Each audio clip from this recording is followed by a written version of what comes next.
I have a great time with my life, and I want to share it.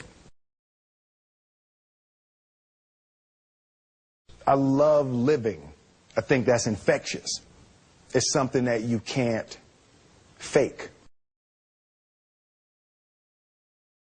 Greatness is not this wonderful, esoteric, elusive, God-like feature that only the special among us will ever taste. You know, it's something that truly exists in all of us. It's very simple.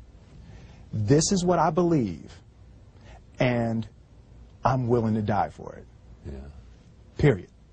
It's that simple. I know who I am, and I know what I believe. I know who I am, I know what I believe. That's all I need to know. And that's all I need to know. So from there, you do what you need to do. Yeah. You know, and I think what happens is we make the situation more complex than it has to be. Because we're looking for complexity. There's got to be something complex to understand. It can't be that easy. No. We didn't grow up with the sense that where we were was where we were going to be.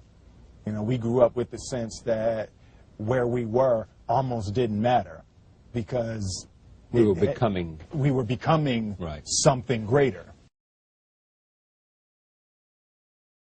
The separation of talent and skill is one of the greatest misunderstood concepts for people who are trying to excel, who have dreams that want to do things. Talent you have naturally. Skill is only developed by hours and hours and hours of beating on your craft. I've never really viewed myself as particularly talented. Where I excel is ridiculous, sickening work ethic. You know, while the other guy's sleeping, I'm working. While the other guy's eating, I'm working. There's no easy way around it. No matter how talented you are, your talent is going to fail you if you're not skilled. Mm-hmm. You know, if you don't study, if you don't work really hard and dedicate yourself to being better every single day, mm-hmm. you'll never be able to communicate with people, with your artistry, the way that you want. So the only thing that I see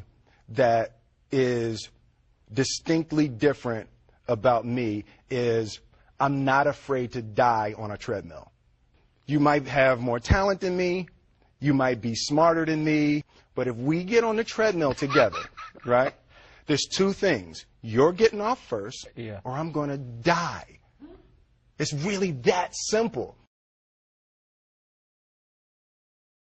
One summer, his dad tore down a brick wall on the front of his business and told 12-year-old Will and his 9-year-old brother to rebuild it, a job they said was impossible. It took them a year and a half, but they did it. And he said, now don't you ever tell me it's something that you can't do. You don't try to build a wall. You don't set out to build a wall. You don't say, I'm going to build the biggest, baddest, greatest wall that's ever been built. You don't start there. You say, I'm going to lay this brick as perfectly as a brick can be laid. And you do that every single day. And soon you have a wall. And soon you have a wall. You know, it's an idea that my grandmother always had, that, you know, if you're going to be here, then there's a necessity to make a difference. She always instilled the responsibility, the spiritual responsibility that you have to make every group you come in contact with better.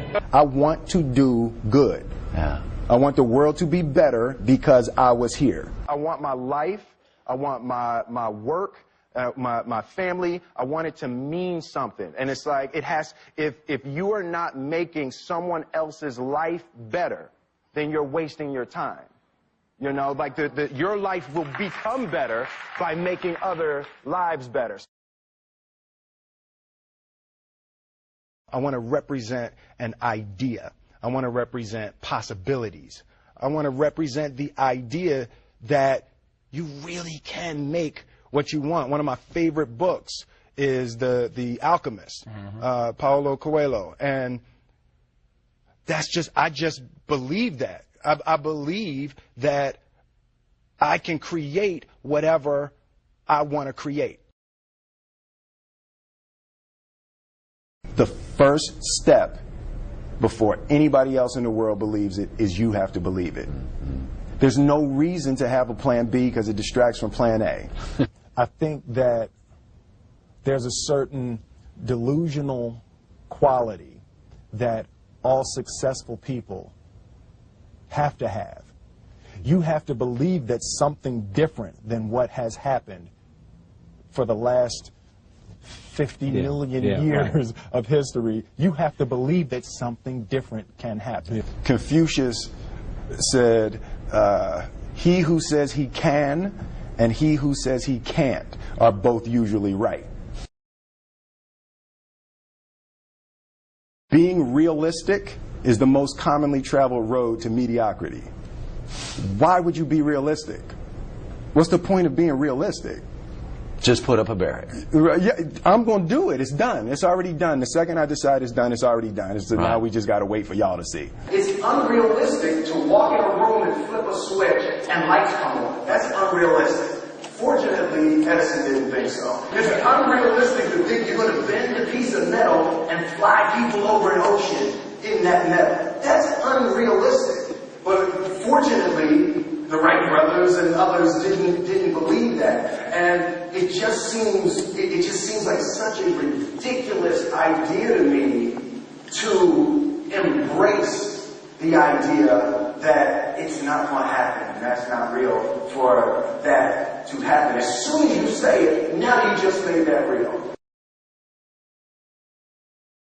Our thoughts, our feelings, our dreams, our ideas are physical in the universe.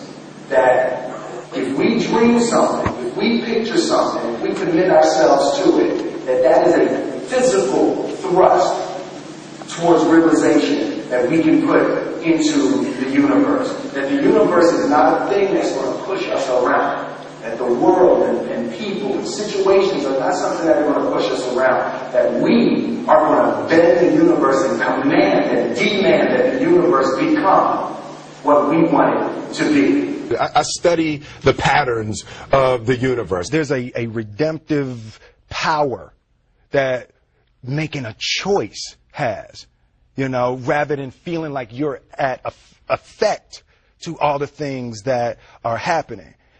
Make a choice. Like, you just decide what it's going to be, who you're going to be, how you're going to do it. Just decide. And then from that point, the universe is going to get out your way. It's like it's water. It wants to move and go around stuff, you know. You know, there's a flow of the universe that I've grown to know just how to go with it. I realize that to have the level of success that I want to have, it's difficult to spread it out and do multiple things. It takes such a desperate, obsessive focus. You really got to focus with all of your fiber and all of your heart and all of your creativity. I'm motivated by fear.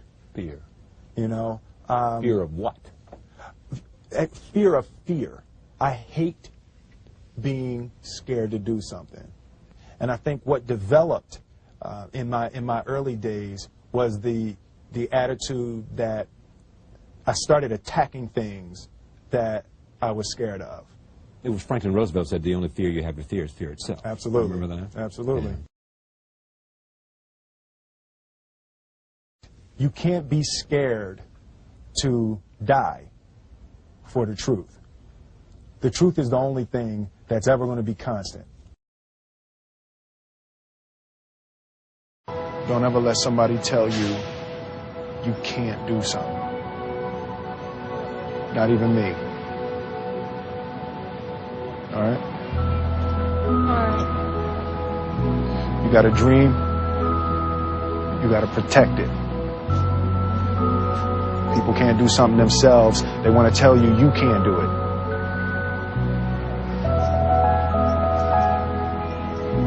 You want something, go get it. Period.